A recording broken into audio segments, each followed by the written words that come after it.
El día de hoy me acompañarás a preparar unos deliciosos mangos. Lo primero que tenemos que hacer es precisamente cosecharlos. Esa es la ventaja de tener los mangos en nuestra propia casa.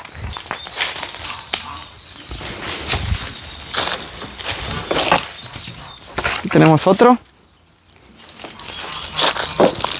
Tenemos los mangos listos para prepararlos. Lo siguiente que necesitamos son unos limones. Y por supuesto, en la huerta del estado tenemos en nuestro patio. Entonces vamos a cosechar los limones. Ya tenemos los limones listos para preparar nuestro delicioso mango. Ya están en exuske mango. Vale, ya no yits. Tenemos que pelar primero el mango, pero tenemos que tener cuidado porque tiene resina, vean.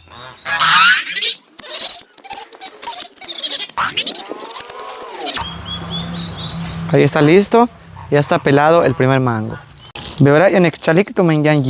Ahora lo vamos a enjuagar porque tiene mucha resina. Entonces enjuagamos primero los mangos.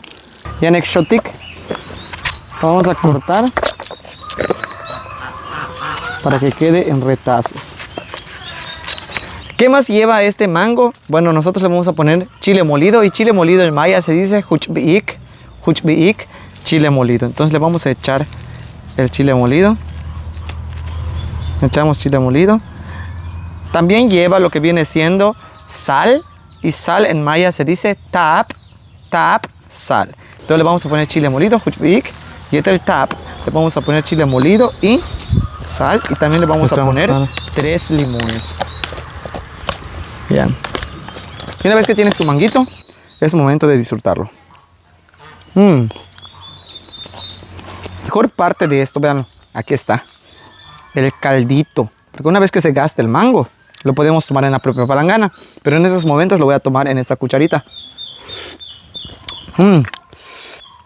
Picoso y delicioso. Deja en los comentarios si quieres que yo te mande alguno de estos mangos. Malo, cananta. Bueno, cuídate.